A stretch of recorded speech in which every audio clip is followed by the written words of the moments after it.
सखी सहेली कार्यक्रम सुनने वाले सभी श्रोताओं को विधि प्रवीण जैन का और रेणु चतुर्वेदी का नमस्कार। स्वागत है कार्यक्रम में विधि।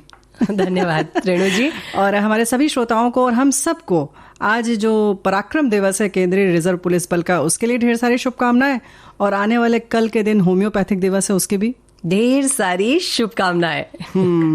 और आज हम कार्यक्रम में क्या क्या लेकर हाजिर हैं? भाई तुम क्या क्या लेकर आई हो विधि? मुझे लगता है कि आज हमें ना व्यंजन बताएंगे। हाँ, थोड़ा स्वाद की तरफ चले जाएं। मुंह में पानी आ रहा है। बुंदेली पकवान के बारे में हम आज चर्चा कर लें। वाह वाह वाह। और अब गर्मी के दिन आ रहे हैं तो हमारी आंखें और हमारे जो बाल है ना वो बड़ा हमसे तसल्ली से सुरक्षा की मांग करते हैं। तो चलिए उसके बारे में बात करेंगे। वहीं हम बात करेंगे अपरिग्रह, ये क्या है, कैसे करना चाहिए। उसके साथ साथ सखी विशेष में हम विज्ञान की दुनिया में चलेंगे और SERB वुमेन एक्सीलेंस अवार्ड जिनको इस बार मिला है 2021 में, डॉक्टर सोनू गांधी के, उनसे बातचीत की रिकॉर्डिंग हम सुनवाएंगे। हमने कहा था कि ऐसी सखियों से हम कोशिश करेंगे कि आपकी बातचीत करवा दें, तो आज वो करेंगे। और वहीं हम लेकर हाजिर हैं आज की सखी सहेली कार्यक्रम में पहली बात, आज का पराक्रम दिवस। और इसके साथ साथ हम होम्योपैथी दिवस के अवसर में डॉक्टर के विभूति के साथ भी बातचीत सुनवाएंगे। जी। लेकिन भाई जब हम पराक्रम दिवस की बात आती है तो जाहिर है कि उसके बारे में थोड़ी सी जानकारी हमें साझा कर ही लेना चाहिए, है ना? जी बिल्कुल करनी चाहिए। उन्होंने शौर्यता वीरता दिखाई है तो हमें बात तो करनी ही चाहिए। जी हाँ जी। और 1965 से पहले हमारे बहुत सारे श्रोता जानते होंगे जरूर कि सीमाओं की सुरक्षा, हमारे देश के सीमाओं की सुरक्षा CRPF ही करती थी। और वर्ष 1965 की शुरुआती दिनों की बात अगर याद आती है, पाकिस्तान सेना ने घुसपैठ करके हमारी सीमाओं के अंदर कंजरकोट और डींग में स्टैंडिंग पोस्ट की स्थापना कर ली थी और इस तरह से एक तरह से अतिक्रमण किया।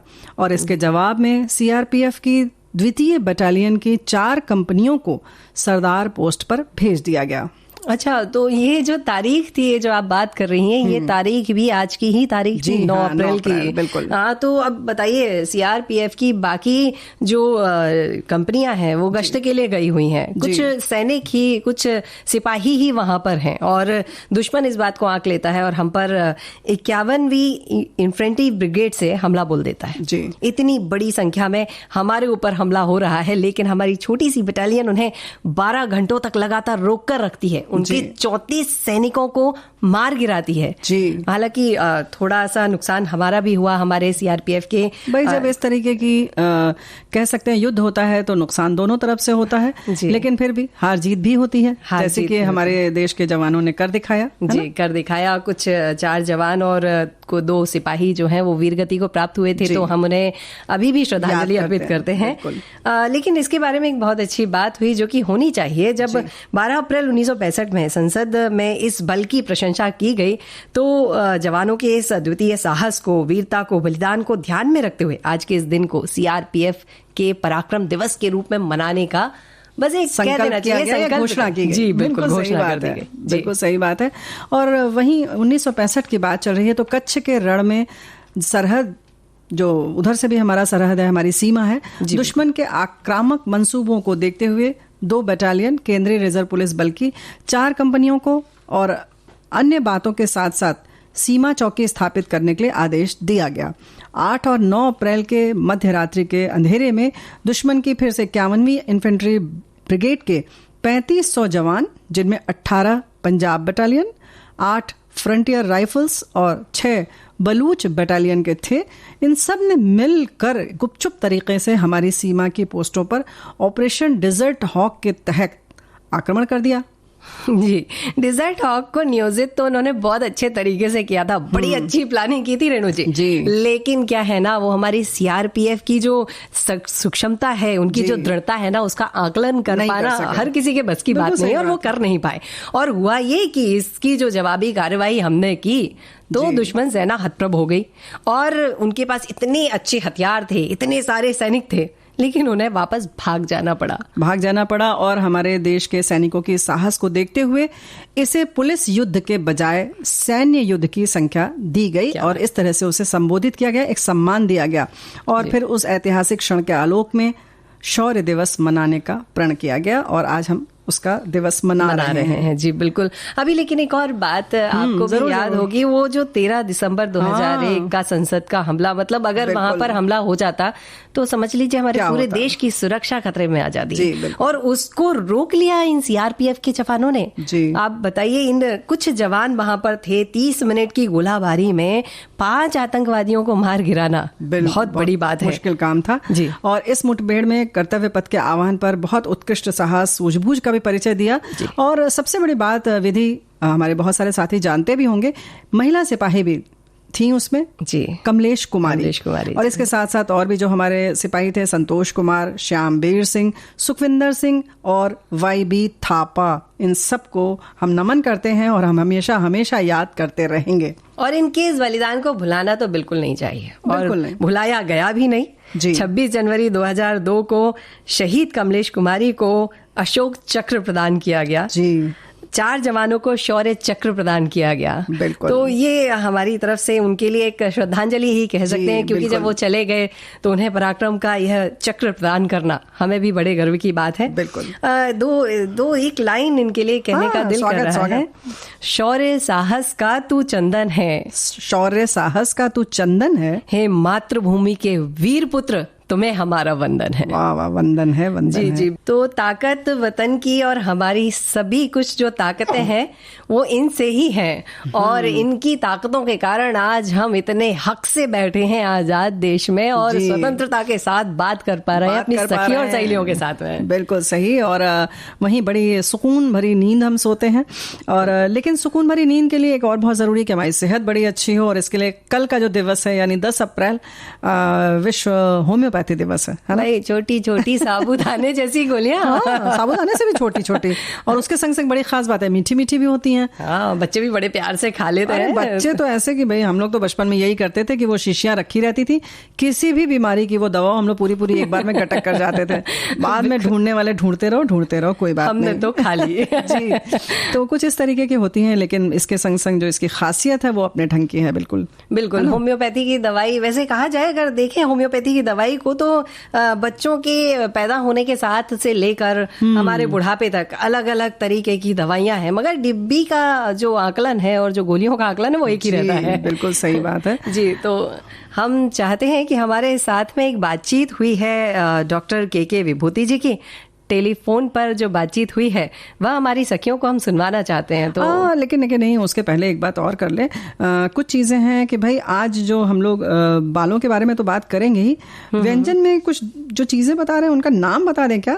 हाँ बिल्कुल, बता सकते हैं, क्यों नहीं। क्या क्या खास बताने वाली? बड़ा टेढ़ा मेढ़ा नाम है, महेरी, कुछ आवरिया है, अच्छा, महेरी है, और बहुत ठड़ूला भाई, ठड़ूला। अब ये बुंदेली शब्द है, बुंदेलखंड से मुश्किल है ये, बहुत बनाना कितना मुश्किल होगा हमें नहीं पता, लेकिन आसान है। जब हम बताएंगे तो बड़ी आसानी से हमारी सखियां इसको बना लेंगी, और उसका जो आनंद है वो पूरा परिवार बड़े प्यार से उठाएगा भी। अब कहते हैं ना, अपने देश में इतनी सारी संस्कृतियां हैं, मतलब कहें ऊपर से लेके नीचे तक, उत्तर से दक्षिण तक, पूर्व से पश्चिम तक, हर जगह एक स्वाद है। बिल्कुल, ये हालांकि लोग कहते भी हैं भारतवासी केवल खाने के लिए ही जीते हैं क्या? हाँ भाई, खाने के लिए। देखो एक बात है विधि ना, कि अगर खाना ना खाना हो हमें, यानी कि भूख न लगे, तो ये बताओ कि हम नौकरी क्यों करेंगे या कोई भी व्यवसाय हम क्यों करेंगे? हाँ, कहते हैं पेट के लिए तो जीते हैं। जी, पेट के लिए जीते हैं ना भाई। 2 रोटी का सवाल होता है, हालांकि उस रोटी के चक्कर में हम रोटियों की संख्या बढ़ाते जाते हैं, ऐसा लगता है कमाई देखकर कि हमें बहुत सारी रोटियां खानी है। नहीं, लेकिन बाद में रोटियां जो है वो दिखती भी हैं शरीर पर, फिर उसके बाद उनको पचाने के लिए फिर हम दौड़ते हैं, ये तो रहता है। लेकिन उसके साथ साथ वही चीज है ना कि हमारे यहाँ ये भी कहते हैं ना कि पेट नहीं तो भेंट नहीं। अगर हमें नौकरी ही नहीं करनी हो तो हम क्यों मुलाकात करेंगे सखियों आपसे? लेकिन आपसे बात करने का कुछ अलग मजा है, तो हम तब भी मिलेंगे। बहुत सारी हमारे सखियों ने बहुत आज पराक्रम दिवस के लिए ढेर सारी शुभकामना भेजी है। वहीं आपने लिखा है कि बुंदेली पकवान की बात तो होनी ही है सखी सहेली में, तो विविध भारती पर रोज दोपहर 2 बजे आने वाले प्रोग्राम में भी पकवान की तरह विविधता बनी रहे, ऐसा बदलाव जरूरी है भाई, आप कह रहे हैं। और बदलाव तो है, हम थोड़ा थोड़ा कोशिश कर रहे हैं। जी, तो हमें उम्मीद है कि आपको जरूर पसंद आ रहा होगा, है ना? हर रोज एक नया प्रयास हमारा होता है। तो मुझे ऐसा लगता है रेणु जी, अब हम होम्योपैथी के बारे में दिवस के बारे में चर्चा कर लें। और जो हमारे साथ में जुड़े हुए थे टेलीफोन पर, जो हमने बातचीत पहले करके रिकॉर्ड करके रखी है डॉक्टर के विभूति जी के साथ में, तो हमारी सखियों के साथ साझा कर लें ताकि सखियां भी समझ सके उस होम्योपैथी के इलाज को और अपना सुरक्षित जीवन जो हम कहते हैं वो आसानी से जी सकें। तो प्रस्तुत है डॉक्टर के विभूति के साथ में टेलीफोन पर बातचीत होम्योपैथी विषय पर। हमारे साथ फोन पर जुड़े हुए हैं डॉक्टर कौशलेंद्र विभूति, MD होम्योपैथी हैं, पूर्व उप प्रधानाचार्य हैं विरार मेडिकल कॉलेज मुंबई के। 17 वर्षों से भयंदर में आप प्रैक्टिस कर रहे हैं, होम्योपैथी के डॉक्टर हैं। तो आज हम आपसे हमारे बहुत सारे प्रश्न हैं जिनके बारे में उत्तर जानेंगे। डॉक्टर के विभूति जी, आपका स्वागत है हमारे विविध भारती परिवार के बीच में। नमस्कार। नमस्कार, थैंक यू सर। सबसे पहला प्रश्न हम सभी जानना चाहते हैं कि हम होम्योपैथिक दिवस मनाते क्यों हैं? सो मेनी चिकित्सा पद्धति है पूरे वर्ल्ड में, उसमें होम्योपैथ जो है ना एक सूक्ष्म, जेंटल और मिनिमम डोज पे और जेंटल रूप में यूज किया जाता है और ब्रॉड लेवल पे। सभी पैथिक में होता है कि हर एक बीमारी के लिए अलग अलग दवा दी जाती है, लेकिन होम्योपैथ में सारे बीमारी का एक ही दवाई दिया जाता है। इसका इन्वेंशन हमारे master Samuel Christian Friedrich Hahnemann ने किए थे। इनका जन्म 10 अप्रैल 1955 को जर्मनी में हुआ था। इन्होंने मेडिसिन की पढ़ाई वेना से किए और उसके बाद 1810 में एक बुक लिखे थे, ऑर्गेन ऑफ मेडिसिन। और उन्होंने उस समय बोले थे कि हाइजीन मेंटेन करना, fresh air, diet, bed rest और सन हीट का यूज करना बहुत इंपॉर्टेंट है, जो आज के दिन में 100% सही हो रहा है। अच्छा, पर ऐसा कहा जाता है कि होम्योपैथिक दवाइयाँ जो हैं वो असर करने में थोड़ा ज्यादा समय लेती हैं, ऐसा कुछ है या वो जल्दी असर भी करती हैं? नहीं, होम्योपैथ में क्या होता है कि आदमी का इलाज होता है, जैसा उसका स्वभाव, विचार, रहन सहन, खाना पीना, उठना बैठना, इन्वायरमेंट है ना, फिर इमोशनल, मेमोरी, उनका स्वभाव, उनके दिमाग में क्या चल रहा है क्या नहीं चल रहा, उसका इलाज होता है, जिसके आधार पे एक सिंगल रेमेडी दिया जाता है, जिससे क्या होता है कि सारे डिजीज कवर हो जाते हैं। लाइक थायराइड हो गया या मेजर जो भी है छोटे छोटे, वो सब भी आराम हो जाते हैं। जिसको 2 भाग में डिवाइड किया गया है। एक है एक्यूट डिजीज जो सडन ऑनसेट होता है, जैसे लाइक कफ एंड कोल्ड। इसमें यदि सिम्टम सही आ गया, एलिमेंट जैसे किसके वजह से हुआ, आइसक्रीम खाने से हुआ सर्दी खांसी, तो उसके आधार पर दवाई दिया जाए तो वो विदिन 5 मिनट में एक्शन करता है। लेकिन क्रोनिक केसेस में थोड़ा सा कुछ छूट जाता है ना, डिफिकल्टी केस लेने में, जिसकी वजह से थोड़ा डिले हो जाता है। अच्छा, ऐसे ये दवा एक्शन करता है। जी, इसका मतलब ये हुआ कि होम्योपैथी जो है वो हमें मानसिक तौर पर भी उतना ही सुदृढ़ बनाती है जितना शारीरिक तौर पर बनाती है। जी जी जी। हैनीमैन साहब जब अपने ट्रीटमेंट के दरमियान फर्स्ट टाइम एक इंसेन पर्सन का ही ट्रीट किए थे जी, लेकिन उस समय होता था कि जो इंसेन पर्सन था उसको बांध के रखा जाता था या टॉर्चर किया जाता था, सो मेनी। और उसमें हैनीमैन को अच्छा लगा नहीं तो उन्होंने छोड़ दिए। अच्छा, छोड़ने के बाद उन्होंने ट्रांसलेशन करना शुरू कर दिया कुलेन मेटेरिया मेडिका को। और उसी में एक दवाई मिला था सिनकोना बार, उसमें लिखा था कि ज्यादा मात्रा में लेने के बाद मलेरिया लाइक सिम्टम होता है और मुंह का स्वाद कड़वा हो जाता है। लेकिन जब उसको कम मात्रा में लिया तो उससे ठीक हो गया। तब से उन्होंने होम्योपैथ का शुरुआत कर दिया, एक पैथी का शुरुआत किया, जिसको बोलते थे 1796 ईस्वी में। अच्छा, होम्योपैथ का जन्म हो गया। जी जी, और आज घर घर में होम्योपैथी पहुंच चुकी है। जी जी। अच्छा, अभी डॉक्टर साहब, अभी एक बहुत बड़ी समस्या से पूरा विश्व जूझ रहा है, वो है कोरोना। जी। तो ये कोरोना से बचने के लिए भी होम्योपैथी में कुछ उपाय हैं क्या? हाँ मैडम, होम्योपैथिक में ट्रीटमेंट होता है सिम्टोमेटोलॉजी, सिम्टम लक्षण के आधार पे, जिससे क्या होता है अपना दवाई जो है ना वो इम्यून शक्ति को बूस्ट करता है। और इम्यून शक्ति के बूस्ट करने के बाद क्या होता है, जो भी फौरन हुआ इन्फेक्शन उसको दूर करता है। उसके आधार पे हम लोग सिम्टोमेटोलॉजी दवाई देते हैं जिससे उसका प्रिवेंशन हो जाता और रिकवरी भी फास्ट होता है। अच्छा, मतलब अगर होम्योपैथी की ओर भी जाया जाए तो कोरोना से अपने आप को सुरक्षा प्रदान की जा सकती है। जी जी जी। हैनीमैन साहब ने जब फर्स्ट टाइम ट्रीटमेंट किए थे, जब वर्ल्ड में एसिटिक कॉलरा का एपिडेमिक हुआ था, तो उस समय हैनीमैन साहब ने कैम्फोरा मेडिसिन, एक हेमपैथ में कैम्फर जी, जिससे करीब करीब बहुत से पेशेंट को ट्रीट करके क्योर किए थे जी।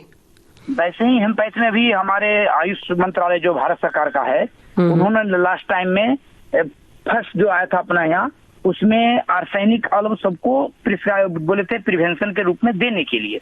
अच्छा। बहुत बहुत फायदा किया था पब्लिक को। लेकिन उससे भी है कि सिम्टोमेटोलॉजी, लक्षण के आधार पे हम लोग एक अच्छे डॉक्टर से लेके लक्षण के आधार पे दवाई लेके करें ट्रीटमेंट, तो ज्यादा फायदा करेगा। अच्छा, तो डॉक्टर साहब आपके कहने का मतलब है कि हर मरीज के लिए अलग दवाई बनेगी, उसके लक्षण के हिसाब से, उसकी मानसिक स्थिति के हिसाब से। डॉक्टर साहब, एक बात और सुनने में आती है कि जब हम कोई भी होम्योपैथिक दवाई लेते हैं तो उसके साथ कुछ विशेष चीजें होती हैं जो हमें नहीं खाना चाहिए। नहीं, मैंने पहले क्या था कि कुछ दवा है जो खाने से तकलीफ हो जाता था, ऐसी कुछ दवा है जैसे लाइक कांदा हुआ, लहसुन हुआ, प्याज हो गया, ये सब जो है ना खाने के बाद कट जाता था। लेकिन ऐसा नहीं है, कुछ दवाई में ही लिमिटेशन है कि वो खाने के बाद नहीं यूज कर सकते। जैसे वह सेंट हो गया, डिओड्रेंट हो गया, हाँ कॉफी न, उसमें वो एंटीडोट कर देता वेजिटेबल किंगडम का। तो इसीलिए कुछ दवाई में ही ऐसा प्रतिबंध हम करते हैं कि ये सब चीज मत खाइए, लेकिन ऐसा कुछ नहीं है कि नहीं खाना चाहिए। अच्छा, इसका मतलब है कि डॉक्टर जिन जिन दवाइयों के साथ कहे कि इनके साथ ये चीजें ना खाइए, वहां पर बस हमें बचने की जरूरत है, अन्यथा हम कोई भी दवाई आसानी से किसी भी समय ले सकते हैं। जी जी। महिला होने के नाते एक प्रश्न और मन में आता है बार बार कि जब हम महिलाएं गर्भवती होती हैं या हम हमारे बच्चों को स्तनपान करा रही होती हैं, उस वक्त क्या होम्योपैथी ली जा सकती है? मतलब उनको कोई नुकसान तो नहीं होगा? नहीं, दोनों को बेनिफिट मिलेगा, क्योंकि पेशेंट के जो सिम्टम हम लोग मेंटल, फिजिकल, पर्टिकुलर लेवल पे मेडिसिन देते हैं, जिससे क्या होता है इम्यून शक्ति अच्छा होता है, जिससे बच्चे की माँ और बच्चे को भी फायदा होता है। जी डॉक्टर साहब, होम्योपैथी दिवस पर आपने हमें बहुत अच्छी अच्छी जानकारियां दी हैं और आशा करते हैं कोरोना काल में और हम सब स्वस्थ रहें।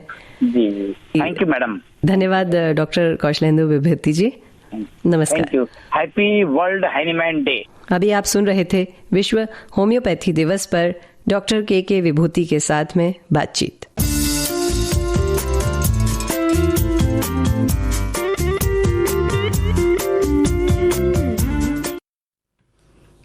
भाई ये तो है कि जैसा कहा इन्होंने कि लक्षण के आधार पर है, तो विधि एक बात खास है कि वैसे तो किसी भी डॉक्टर के पास जब जाएं तो हम अपनी कोई भी और समस्या है या कोई आपकी खास आदत है या कोई पसंद नापसंद है तो उसे छुपाएं ना, बल्कि बता दें तो बेहतर है।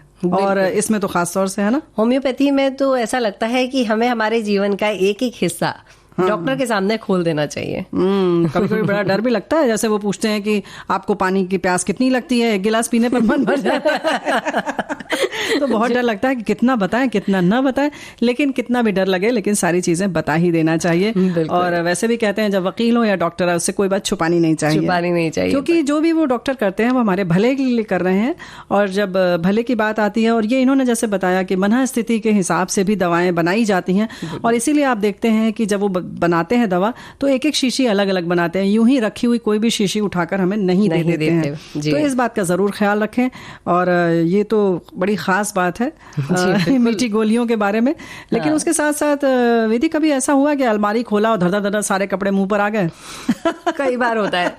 हालांकि क्या है कि जो मैं अपने कमरे को अगर देखूं तो कमरे में अलमारी है, करीब 3-4 अलमारियां हैं, उनमें से एक अलमारी में पति और बच्चे सिमटे हुए हैं और बाकी अलमारियों में हम लोग होते हैं। नहीं, होना भी चाहिए। हम तो बराबर अपने बच्चों से कहते हैं भाई हम महिलाएं हैं, हमारे पास कपड़े ज्यादा होने ही चाहिए। लेकिन देखो, पराक्रम दिवस के बाद एक बात पूछना भूल गए अपनी सखियों से, जो हम लोग प्रश्न करते हैं जी, वो भी पूछना है दोस्तों। आपको जरूर याद होगा, तो आज पराक्रम दिवस मना रहे हैं तो याद आती हैं झांसी की रानी लक्ष्मीबाई। तो क्यों ना आप बताएं साथियों की उनका जन्म स्थान कौन सा है और उनका बचपन का नाम क्या है? ठीक है? बिल्कुल। हाँ, ये प्रश्न बहुत अच्छा है। अच्छा है। अब अच्छा है चाहे बुरा है, अब तुमने पूछ लिया, अब तो बताना पड़ेगा। लग जाते हैं सभी काम पे, मैं भी बताऊं क्या? अभी नहीं। तो ये जो कपड़ों की बात आ रही है, ये बड़े हम फक्र से कहते हैं कि भाई हम महिला हैं या हमारे पास कपड़े ज्यादा होने ही चाहिए जी। तो सिर्फ कपड़ों की बात नहीं है, बल्कि और भी जो संसाधन हमने जुटा रखे हैं, एक बार नजर दौड़ाइए किन किन की जरूरत है आपको और किन को हमने अतिरिक्त इकट्ठा कर रखा है। जी बिल्कुल। हमारे पास और दूसरी चीजें भी, गाड़ियां, कपड़े, किताबें और कई सारी चीजें ऐसी होती हैं कि हमारे घर में जगह नहीं बची है, लेकिन सामान बस जब हम बाजार जा रहे हैं तो पीछे नहीं देख रहे हैं, बस भरते जा रहे हैं। तो थोड़ा सा उसके बारे में हमें सोचना चाहिए, विचार करना चाहिए। तो परिग्रह का मतलब यह है कि हम संग्रह न करें, बल्कि बांट दें या खरीदे ही ना। पहले तो हम यही कहेंगे कि बराबर हम कहते हैं कि बचाओ बेहतर है, तो इन सब खरीदारी से भी बचे। नहीं, कुछ लोग ऐसा भी करते हैं रेणु जी कि जैसे उन्हें नियम ले लिया कि हम 25 कपड़े ही पहनेंगे, तो वो क्या करते हैं, 26वां कपड़ा जब खरीद के लाते हैं ना, तो वो 25 में से एक कपड़ा किसी को दे देते हैं। क्या बात तो उनकी 25 की जो रैली है वो लगी रहती है, और 25 कपड़े पुरुषों के लिए तो काफी है। ये अच्छा लगा दिया इन्होंने धीरे से कि पुरुषों के लिए काफी है। तो भाई महिलाओं, आपको छूट है, हमारी बहनों के लिए बिल्कुल छूट है, आप जितने भी खरीदें। लेकिन फिर हम बात कर रहे हैं, जैसे तुमने वैसे कहा विधि धीरे से, कि घर में जगह नहीं है, लेकिन हम कहना ये चाहते हैं कि भले ही आपके पास जगह हो और भी आपके पास अलमारियां हों, लेकिन फिर भी एक सीमित मात्रा में ही संसाधनों को एकत्र करें और जरूरतमंद को दें। बिल्कुल, प्रकृति क्योंकि हमें उतना ही देती है ना रेणु जी। वैसे एक बात मैं आपसे थोड़ा सा कहना चाहूंगी, हमारी भारतीय महिलाएं बड़ी सुघड़ होती हैं इस मामले में। आपको आप भी करती होंगी। मैंने खुद ने कल ये काम किया है कि जो फट गई है चादर, उस चादर को और टुकड़ों में काटा, फिर गैस का प्लेटफॉर्म हमने उससे पोंछ लिया, फिर थोड़े दिन बाद हमने जमीन पोंछ ली, फिर हमने गाड़ी और साइकिल के लिए वही कपड़ा दे दिया, और जब वो कपड़ा पूरी तरह से गंदा हो गया तो हमने उसे जमीन में गाड़ दिया कि वो खाद बन जाए। तो ये हमारी भारतीय महिलाओं की मतलब बड़ी अच्छी बात है, विशेषता है जी। तो भाई इस तरह से जो रिसाइकिल करने का और उसको पुनः उसका उपयोग करने का जो तरीका है वो हम बखूबी करते हैं, आप सब भी जरूर करते होंगे। लेकिन जैसे विधि ने बात में बता दिया कि इस तरह से आसानी से किया जा सकता है, तो बेहतर है कि आप पोछा न खरीदें। बहुत अगर आपकी चादर पतली है तो उसको 2 परत में सिल लें। तो कुछ इस तरह से करके आप देखें कि कैसी जरूरत भी होती है उसी तरीके से कि उसका उपयोग किया जा सकता है। ऐसे ही टी शर्ट को अगर आप काट के कुशन पे चढ़ा दें, उसके बाद कुशन कवर उसके ऊपर चढ़ा दें, तो बहुत अच्छा सा उसके पास आपका कवर बन जाएगा। पता ही नहीं था, ये तो मेरे काम आ जाएगा। ऐसे ही जैसे साड़ियों की बात अगर हम करें तो अक्सर हम देखते हैं, और आप भी करती होंगी, कि उसके स्कार्फ बना दिए। अगर सिल्क की साड़ी है तो उस हिसाब से उसका उपयोग कर लिया। लेकिन एक और तरीका है साड़ी के पुनः उसका उपयोग में लाने का, कि अक्सर ऐसा होता है कि जहां पर हमारे यानी कि सीट की तरफ, पीछे की तरफ पहला घेरा जब हम लगाते हैं वहां बहुत कमजोर हो जाती है। पल्लू की तरफ साड़ियां कमजोर नहीं रहती हैं, तो बेहतर है कि आप उसको नीचे की तरफ ले जाएं और उसके आधे भाग को काट के दूसरी दो साड़ियों को मिलाकर एक साड़ी बना लें। तो दोनों तरफ का मजबूत हिस्सा लेकर आप साड़ी बना सकती हैं। और आजकल बड़ी डिजाइनर साड़ी चली हैं, प्लेन के साथ आप प्रिंटेड लगा दें, फिर उस प्रिंट की थोड़ी सी कुछ पेंटिंग प्लेन वाले पर कर दें। तो कुछ इस तरह से आप नया कर सकते हैं बड़ी आसानी से। मतलब कम दामों में, कम दाम क्या, बिना खर्चे में, फ्री में अपनी नई साड़ी बन जाएगी जी। और आप लोगों के सामने इतरा भी सकती हैं अपनी। नहीं, इतराती तो वैसे ही कुछ भी पहन लें, लेकिन ठीक है। तो इस तरह से और भी बहुत सारे तरीके हैं आपके पास। लेकिन हमारा बार बार कहने का मकसद ये है सिर्फ कि पहली बात तो गांधी जी ने जैसे कहा था, जब आप सामान खरीद रहे हैं तो 2 बार सोचें कि इसकी हमें जरूरत है या नहीं। इसके पीछे एक बहुत बड़ा कारण भी है, प्रकृति जो है ना उसके पास तो उतना ही है। जब हम ज्यादा खरीद लेते हैं तो वो चीज महंगी हो जाती है, और हमसे नीचे वाला जो तबका है उसे मजबूरी में वही चीज महंगे दामों पे खरीदनी पड़ती है। तो ये भी हमारी गलती कहीं ना कहीं हमसे हो जाती है। बिल्कुल गलती है। और ऐसे ही अगर हम बात करें, यही सोचकर अनाज के बारे में लाल बहादुर शास्त्री ने कहा था कि अगर हम एक वक्त अनाज 1 हफ्ते में न खाएं तो गरीबों को अन्न मिल जाए। तो ये बात सिर्फ ऐसा नहीं है कि साड़ी की हमने बात की, एक उदाहरण दिया, तो इसका मतलब नहीं सिर्फ साड़ी तक आप सीमित रखें इसे। आपके घर में जैसे पंखे हैं, कुछ भी ऐसा उपकरण है, एक मिक्सी थोड़ी सी गड़बड़ हुई, हमने नई खरीद ली क्योंकि हमारे पास पैसा है, तो उसको तुरंत आप किसी को दे दीजिए। थोड़ा सा बनवा कर दे दीजिए, 100-200 लगेंगे, बना कर दे दीजिए, सामने वाला उपयोग तो कर लेगा खुश होकर। बिल्कुल। ऐसे ही आयरन है या कोई भी उपकरण है, बिजली के उपकरण हो या सामान्य तौर पर कुर्सियां हैं, फर्नीचर है, अगर आप देखेंगे तो आपको लगेगा कि हाँ, इन चीजों को हम किसी और को देकर उसको भी सुख उठाने का मौका दे सकते हैं। एक चीज और मुझे बतानी है, जो मैंने बनाई थी अभी। क्या? जो चादर पुराना चादर था मेरे पास, मैंने उसकी पतली पतली पट्टियां काट ली और फिर जैसे चोटी गुदते हैं ना, तो 3-3 लेके मैंने चोटियां गुद दी। तो धैर्य का काम है, बड़ा लंबा। मेरी बेटी मेरा साथ दे रही थी इसमें। समझ गए, देखा, चोरी पकड़ी गई विधि की। तो एक वो बहुत बड़ी रस्सी बन गई और फिर उस रस्सी को गोल गोल गोल गोल घुमाते गए तो इतनी अच्छी बैठने के लिए आसनी बन गई, इतनी सुंदर रंग बिरंगी आसनी बन गई। और थोड़ी सी चोटी बची थी तो मैंने उसके गोल गोल छोटे छोटे और बना लिए, कोस्टर्स बना लिए। और उनको जैसे कि कहते हैं थोड़ा सा जीव हिंसा ना हो, अपन सीधे गरम बर्तन सीधे टेबल पे रखेंगे तो टेबल खराब हो जाएगी, अगर सीधे हम प्लेटफॉर्म पे रखेंगे तो कोई चीटी वीटी कुछ मर सकती है उसके नीचे। तो हमने वो छोटे छोटे स्टैंड बना लिए और उसके ऊपर हम अपना बर्तन रख देते हैं। वाह वाह, तो सुरक्षित हो जाता है। और एक चादर कितना काम आ गया मेरे, काम आ गया। और ऐसी ये जो चोटियों वाली चीज है, इसमें जब बहुत पतली छोटी आप बनाएंगे तो छोटे छोटे चाय के लिए कोस्टर्स बना सकते हैं आप, उसको ड्राइंग रूम में, अरे मतलब डाइनिंग स्पेस में रख सकते हैं। तो बहुत खूबसूरत चीजें हैं आपके पास। इनसे आप क्रोशिये से भी बना सकते हैं, इनकी रस्सी बनाकर, जैसे तुमने बताया चोटी बनाकर, उसके पहले ही उसकी जो हमने पतली पतली जो तुमने बताया काटा था, उसकी हम क्रोशिये से बहुत सकते हैं। बड़ी खूबसूरत, काम तो बड़ी जल्दी हो जाएगा उसमें। तो फिर तुम्हें बेटी की मदद भी नहीं लेनी पड़ेगी ना विधि। तो बहुत सारी चीजें हैं, हमारी सखियों के पास भी बहुत सारे आइडियाज होंगे। तो ये बस कहने का मतलब है कि घड़ी है हमारे घर में खराब हो जाती है तो आप कहीं और दे दें उसको, कहीं आप पार्किंग स्थान पर लगा दें और लोगों के काम आ जाए।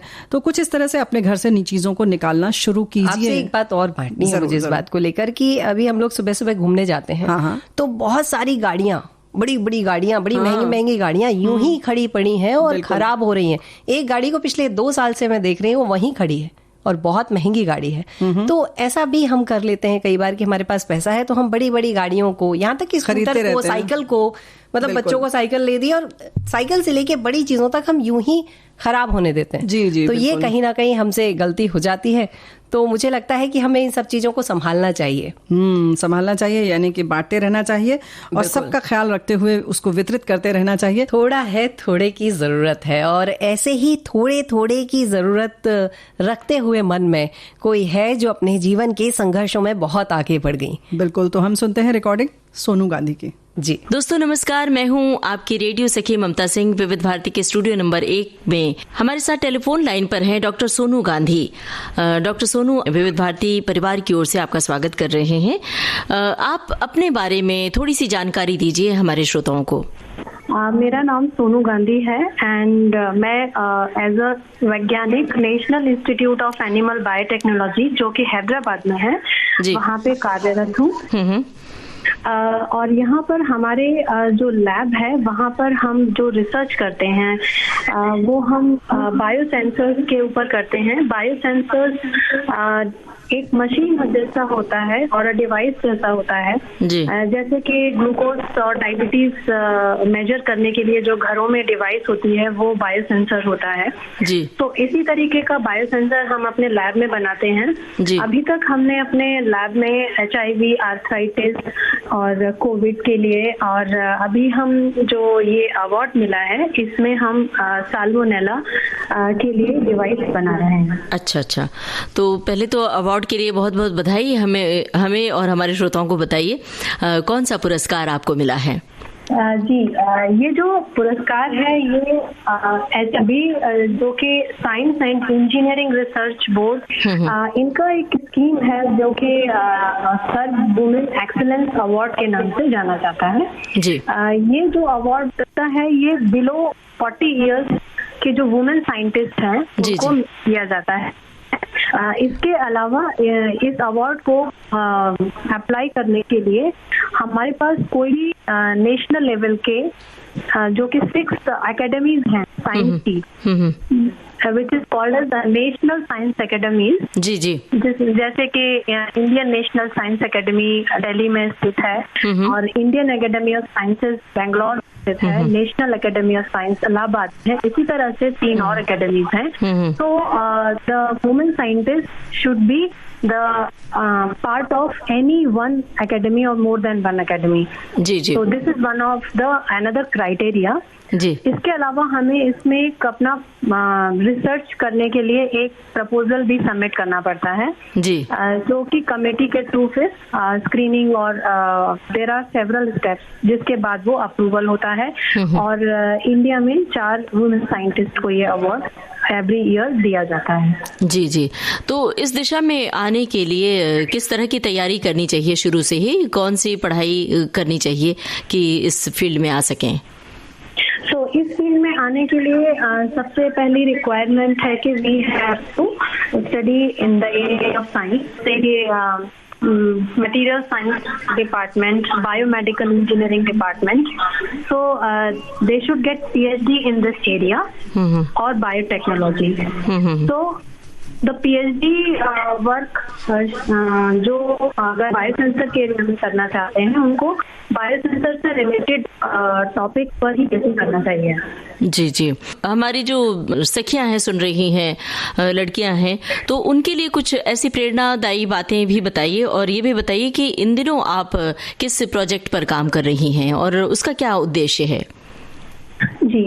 तो मैं अपने गर्ल्स और वुमेन साइंटिस्ट जो भी इस एरिया में कार्यरत हैं या इस एरिया में आना चाहते हैं उनसे मैं एक ही रिक्वेस्ट करना चाहती हूँ कि यहाँ हमारे देश में बहुत सारी ऐसी स्कीम्स हैं जो सरकार हर दिन लॉन्च करती है. तो हमें उन वेबसाइट पे जाकर, जैसे कि डिपार्टमेंट ऑफ बायोटेक्नोलॉजी के वेबसाइट पर जाकर बहुत सारे स्कीम्स हैं जो कि देखना चाहिए, रेगुलरली देखना चाहिए उन्हें. और इसी तरह से department of science and technology एक गवर्नमेंट फंडिंग एजेंसी है जो कि ग्रांट्स और नए नए स्कीम्स लॉन्च करती है for women scientist and for girls जो कि साइंस में आना चाहती हैं और उस एरिया में काम करना चाहती हैं. इसी तरह से science and engineering research board which is serve, it is a body of DST. तो यहाँ पर भी बहुत सारे स्कीम्स हैं गर्ल्स एंड वुमेन साइंटिस्ट के लिए, तो वो हमें कंटिन्यूसली देखना चाहिए. जी जी. बेसिकली इसके काम की प्रणाली क्या है, आपका जो कार्य का स्वरूप है वो क्या है, हमारी सखियों को बताइए. हमारा इंस्टीट्यूट है national institute of animal biotechnology. तो यहाँ पर हम एनिमल रिलेटेड प्रॉब्लम्स जो होते हैं उस पर फोकस करते हैं और एनिमल से ह्यूमंस में जो डिजीज या बीमारियां हो सकती हैं उनको मतलब जल्दी ही स्टेज पे डिटेक्ट करने के लिए काम करते हैं हमारे लैब में. तो यहाँ पर अभी जो हमारा काम जापानीज एन्सेफेलाइटिस वायरस जिसे JEV के नाम से भी जाना जाता है, ये जो बीमारी होती है ये मच्छर के काटने से होती है और ह्यूमंस में अगर ये वायरस पहुंच जाता है तो बचने की संभावनाएं बहुत कम हो जाती हैं.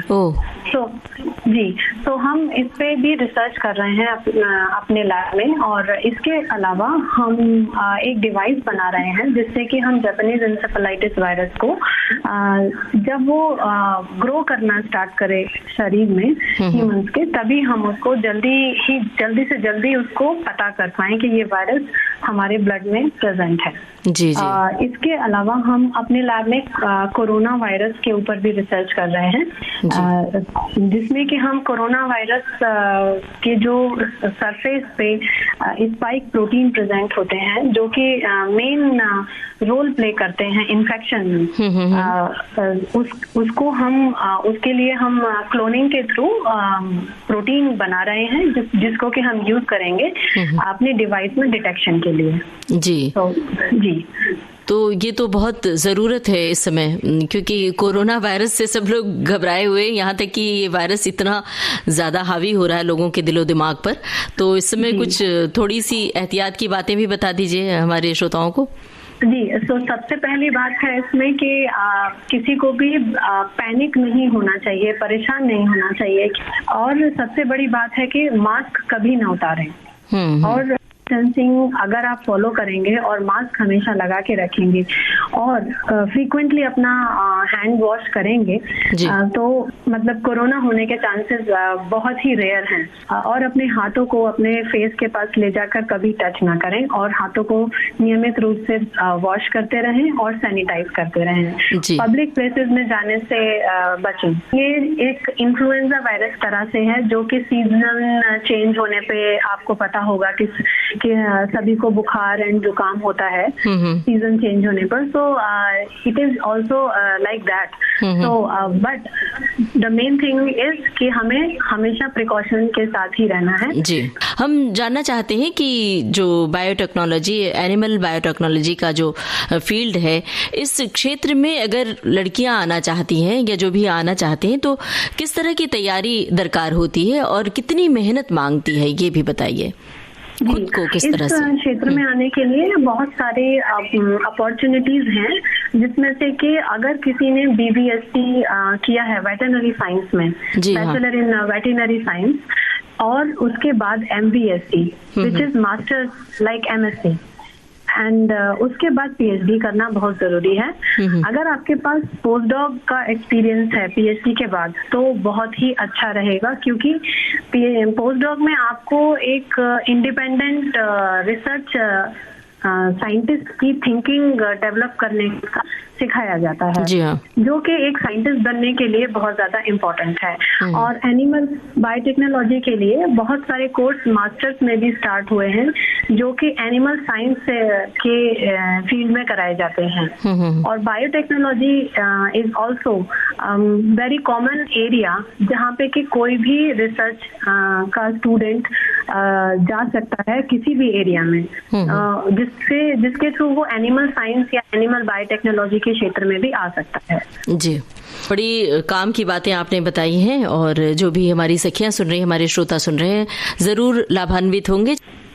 डॉक्टर सोनू गांधी, आपका बहुत बहुत शुक्रिया, आपने हमारे लिए वक्त दिया। नमस्कार। नमस्कार, थैंक यू।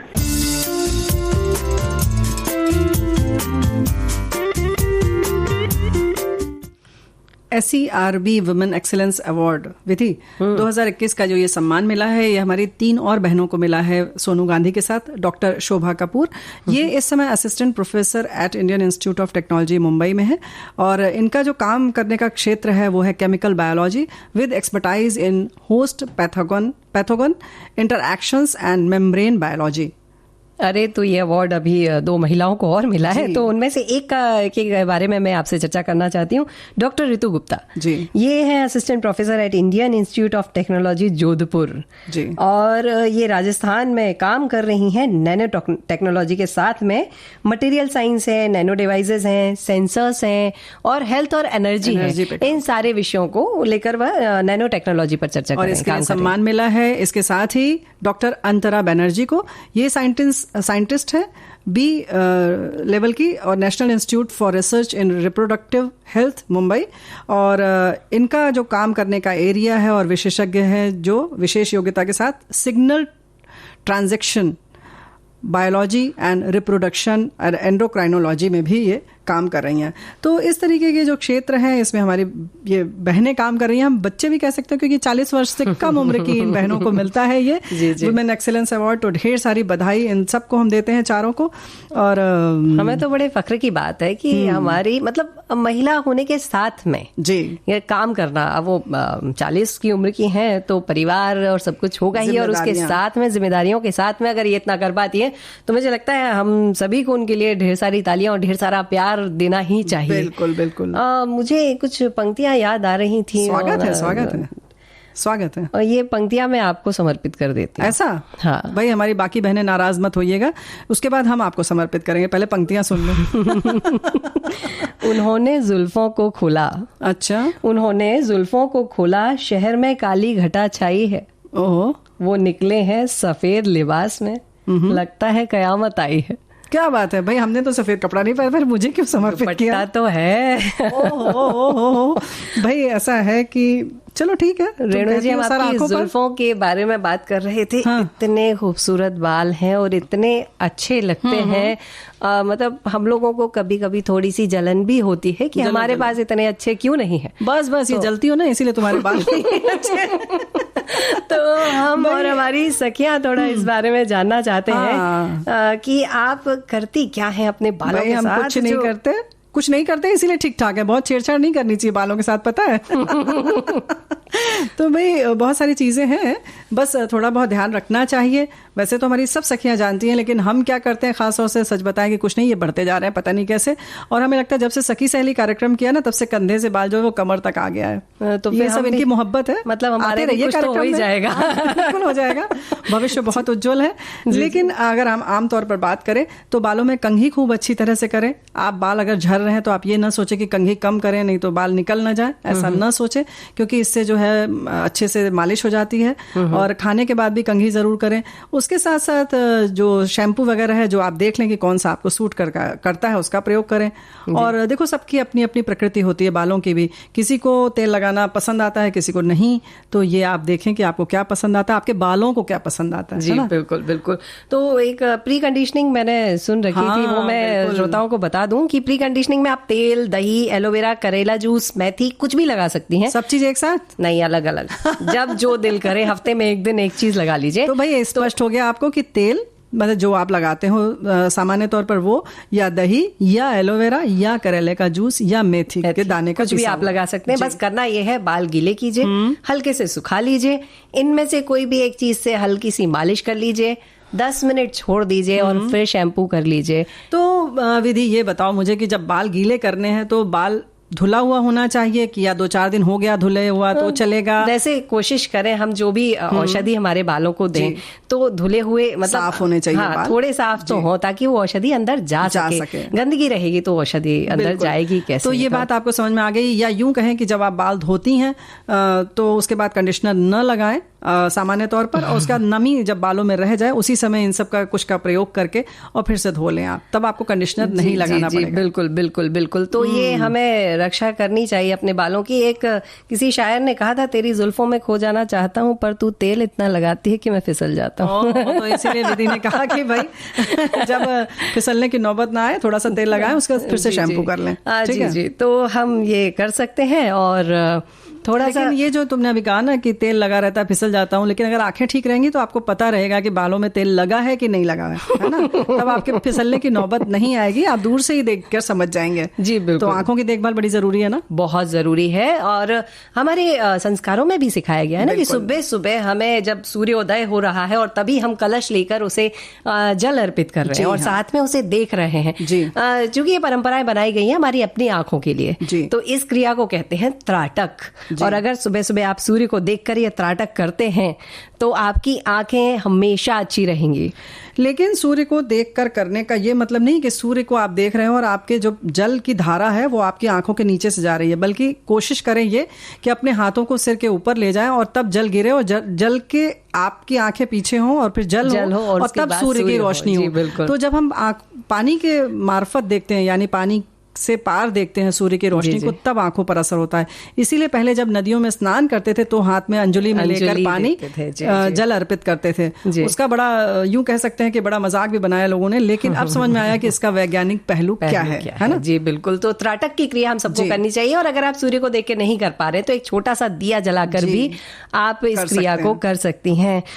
देखिए बातों बातों में वक्त तो होता जा रहा है, तो क्या हम कोई बात नहीं नहीं कुछ अच्छा पकवान बताना बता दे, नहीं तो वो सभी के सभी हमारे घर पे आ जाएंगे कि बना के खिलाओ। बिल्कुल बिल्कुल। सबसे पहले महेरी बता दो भाई। महेरी? अरे ये गर्मियों के दिनों में बड़ी अच्छी होती है, तो इसीलिए तो पूछ रहे हैं। तो छाछ मट्ठा जिसे हम कहते हैं वो तो सबके घर में अभी गर्मियों में होती ही है। उसमें हमको लेना है 1 कप चावल, कुटा हुआ बाजरा थोड़ा सा 1 कप वो भी ले लेना है, और थोड़ी हींग, जीरा, हल्दी, मेथी दाना, ये सारी चीजें तो अपने घरों में होती ही हैं। तो इन सबको धो लेना है, थोड़ा सा भिगो के रख देना है और कुकर में एक बघार, एक छौंक जो हम कहते हैं तड़का, हींग, जीरा, मेथी का लगा देना है। हल्दी नमक डाल के चावल से दुगना पानी डाल देना है। अच्छा, चावल का दुगना और फिर ये जो तुमने बताया बाजरा और चावल दोनों साथ में धो के डाल दिया। जितना होगी मात्रा उसका दुगना हमको पानी डाल देना। पानी डालना है या वो छाछ का पानी डालना है? नहीं, अभी पानी डालना है। अच्छा, सादा पानी डालना है और थोड़ा उबाल लेना है। अच्छा, ताकि वो जो थोड़ा पक जाए, अंदर की चीजें पक जाएं, और जब वो पक जाएंगी तो अपन इसमें डाल देंगे छाछ। अच्छा, और जब हमने छाछ डाल दी तो थोड़ा सा हिला दिया, उसको चलाते रहेंगे थोड़ी देर। बस उसके बाद में ढक्कन लगा दिया और 2 सीटी ले ली। अच्छा, बन गई महेरी। और ये आपके पेट के लिए अच्छी है, गर्मियों के लिए अच्छी है। बहुत गीली होगी, सूखा जैसा नहीं होगा। थोड़ी गीली होगी। अब इसमें डालिए धनिया। हाँ, डालिए इसमें धनिया पत्ती और आनंद उठाइए इस चीज का। धनिया की पत्ती भी डाल सकते हैं, अगर आपको पसंद आए तो आप पुदीने की पत्ती भी डाल सकते हैं, सजा सकते हैं गर्मी के दिनों में। तो भाई इस तरीके से महेरी है जो बहुत स्वादिष्ट होगी। तो इसको किसी चीज के साथ खाना है या सादी खा सकते हैं? आप तो ऐसे ही खाइए। अच्छा, हम ऐसे ही खा लेंगे, बाकी सखियां जो है रोटी के साथ खा लेना। नहीं, रोटी इसको सादी हम मजाक कर रहे थे, अच्छी लगेगी। सादी जैसे खिचड़ी खाते हैं, उस तरीके की ये स्वास्थ्य के लिए बहुत अच्छी है। और अगर आपका पेट खराब हो रहा है तो ये बना के जरूर खा लीजिए, आपका पेट अच्छा हो जाएगा। क्या बात है जी। और इसके लिए खास तौर से ये याद रखें कि आप पहले उसमें मत छाछ डाल दीजिएगा, नहीं तो ये अनाज पक नहीं पाएगा ठीक से, कच्चे रह सकते हैं। तो इस बात को ख्याल रखें। और इसके साथ साथ अब क्या है, एक छोटा सा प्रोटीन से भरपूर है जो ठड़ूला। हाँ जी। तो इसके लिए क्या क्या करना होगा? सबसे पहले ये बताओ क्या क्या सामग्री चाहिए। देखिए, घरों में उड़द की काली दाल, छिलके वाली दाल या अक्खी दाल जिसे बोलते हैं, वो तो रखी होती है, साबुत हो या आधी वाली हो, उसे ले लीजिए, पिसवा लीजिए। और अगर नहीं पिसवाना है तो भिगो दीजिए। अच्छा। दोनों में से एक काम है। अगर पिसवा के रख लेंगे तो आसान ज्यादा हो जाता है, भिगो के रख देंगे तो बाद में मिक्सी में से पीस लीजिए, है ना। लेकिन ये थोड़ा सा दही बड़े बनते हैं ना, वैसा घोल इसका बन जाएगा। अच्छा। और उससे थोड़ा कठिन, थोड़ा गट्ठी ही होगा ये। जी जी। और इसको रखते हैं। अब इसमें यानी उससे थोड़ा टाइट होना चाहिए। अब इसमें डाल देंगे खड़े धने, पिसे जीरे, मिर्ची जितनी आप खाना चाहें, और कद्दूकस किया हुआ अदरक। और अगर हमारी सखियां प्याज लहसुन की शौकीन है तो वो भी डाल सकती हैं, उसमें कोई बुराई नहीं है, डाल दें। और फिर या तो हाथ को गीला करके उसमें रख के उसकी पूड़ी जैसी बना लें, या फिर गीला कपड़ा करें और उसके ऊपर उसको थोड़ा फैला के उसको बना दें। अच्छा। और धीरे से तेल में डाल दें, यानी डीप फ्राई करना है। बढ़िया पूड़ी बनेगी। अच्छा, पूड़ी जैसी पूड़ी बनेगी। और ये जो पूड़ी हल्की सी ब्राउन बोलते हैं ना, भूरी, ब्राउन भूरी जैसी हो जाती है, वो हो जाएगी। गरम गरम टमाटर की जो चटनी होती है, गरम पूड़ी और टमाटर की चटनी के साथ खाइए। ओहो, टमाटर की चटनी अब किसी और दिन बतानी पड़ेगी सखियों को। बिल्कुल बताएंगे, टमाटर की चटनी जरूर बताएंगे। लेकिन उसके साथ खाएंगे तो इसका आनंद जो आने वाला है वो बहुत मजेदार हो जाएगा। हमने एक ये तो हमारी सखियों ने जरूर नोट कर लिया होगा, लेकिन हमारी सखियों ने जो हमारे प्रश्न नोट किए थे उसके जवाब बहुत सारी हमारी सखियां, हमारे दोस्त भेज रहे हैं। बिल्कुल। और हमारा प्रश्न था कि रानी लक्ष्मीबाई का जन्म कहाँ हुआ था और उनका बचपन का नाम क्या था। तो कुछ लोगों ने तो भाई चूंकि सोचा कि झांसी की थी तो झांसी लिख दिया है, लेकिन सब ने बहुत अच्छा लिखा है, बनारस में हुआ था और आपका बचपन का नाम मणिकर्णिका था, जिसे प्यार से मनु कहते थे। इसका उत्तर मैंने आपको पहले बता दिया, तो आप मुझे उपहार जरूर दीजिएगा। दे रहे हैं। नहीं, वैसे उपहार आपने दिया है मुझे, सखी सहेली करने का मौका दिया, ये बहुत अच्छी बात है। नहीं, ये सब सखियां हैं जो बुला लेती हैं। समय होता जा रहा है, आप कहें तो औरिया भी बता दूं क्या मैं? बिल्कुल। औरिया ये क्योंकि गर्मियों के दिनों में काम आएगा। औरिया है आंवले की कढ़ी, ये जरूर बना के खाइए। मतलब मैं तो विनती कर रही हूँ, ये बना के जरूर खाइए। कुछ नहीं करना है, आंवले का जो छूना या सुखा के आंवला जो हमने रखा होता है ना, बस उससे ही बन जाना है। हमें क्या करना है कि एक कढ़ाई में आप इसके लिए या तो बेसन ले सकती हैं या आटा ले सकती हैं, आपकी मर्जी है। अच्छा। सबसे पहले बेसन या आटा जो भी ले रही हैं उसको पानी के साथ घोल के एक तरफ रख दीजिए। अच्छा, पानी से घोलना है? पानी से घोल के रख दीजिए बस। अब एक कढ़ाई लीजिए, उसमें थोड़ा सा घी डाल दीजिए। तेल की जगह हम घी डालते हैं क्योंकि घी से सौंधापन बहुत अच्छा आता है। घी डाल दीजिए, उसमें जीरे डाल दीजिए, और साथ में जीरे डालते ही जो आंवले का छूना है या आंवले की कली है वो डाल दीजिए। ध्यान रखिए वो जल ना पाए, है ना। और उसमें हल्दी, मिर्ची, पिसे धने और जो भी आप मसाले डालना चाहती हैं वो डाल दीजिए। और जो घोल हमने बनाया था ना, उस घोल को भी इसमें डाल दीजिए। अच्छा। और अच्छा पतला रखिए जरूरत, जैसे कढ़ी को खूब पतला हम रखते हैं, बाद में वो गाढ़ी होती है, तो अच्छा पतला रखिए, इसमें नमक डाल दीजिए, अच्छा उबाल लीजिए। अब एक गड़बड़ हो जाती है कि ये जो आंवले का चूना है या वो कलियां है वो मुंह में आती हैं, तो मैं और बच्चे खाते नहीं, तो इसके लिए मैंने थोड़ी सी चतुराई करी है कि मैं इसको एक बार पोहे वाली छन्नी में से छान लेती हूँ और ऊपर से तड़का डाल देती हूँ बघार का, और थोड़ा सा और उबाल लेते हैं, तो ये बन गया औरिया। अगर आप इसे गर्मियों में खाएंगे तो आपका स्वास्थ्य अच्छा रहेगा। और दूसरी बात, जो बालों की हम बात कर रहे थे, उसके लिए आंवला बहुत मुफीद है। हाँ, ये बड़ा काम में आता है, और आंवले की कड़ी है, झटपट बन जाती है। हाँ, ये बात तो सही है, यानी कि दही की जगह हम आंवले का प्रयोग करें, आंवले का प्रयोग करेंगे। हाँ बिल्कुल, बिल्कुल। और बाकी चीजें आप इसमें क्या पकौड़ी वगैरह चाहे तो डाल सकती हैं, आपकी मर्जी है, फिर तो आप सजाइए जितना सजाना है, आपको प्याज से बघारना है, लहसुन से बघारना, आपको जैसा करना है वो आप उसमें डाल सकती हैं, या आप बेसन की पकौड़ी या आटे की, जो आप जिस चीज की बना रही हैं उसकी पकौड़ियां भी बनाकर कुछ भी आप डाल के इसको बढ़िया से आप कर सकते हैं। तो उससे क्या होगा कि हमें जो है वो बड़ा अच्छा स्वाद यहाँ पे मिल जाएगा। जी, तो भाई ये तो हो गया, और हमें उम्मीद है कि सखियां जो हैं वो सब समझ गई होंगी कौन सा व्यंजन कब बनना है, कैसे बनना है। लेकिन आजकल जो बात है खास तौर से इसलिए और व्यंजन बहुत महत्वपूर्ण है क्योंकि सब लोग फिर से घर में एक बार बैठने के लिए तैयार हैं, और अच्छी बात है कि खुशी खुशी तैयार हो तो बेहतर है।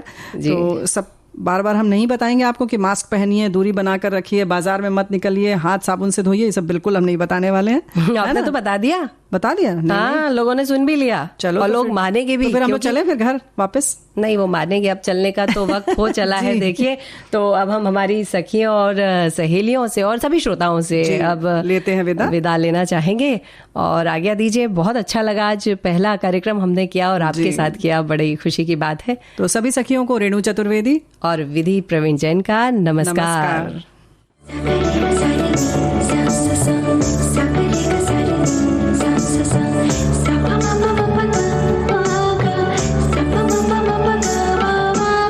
सखी सहेली।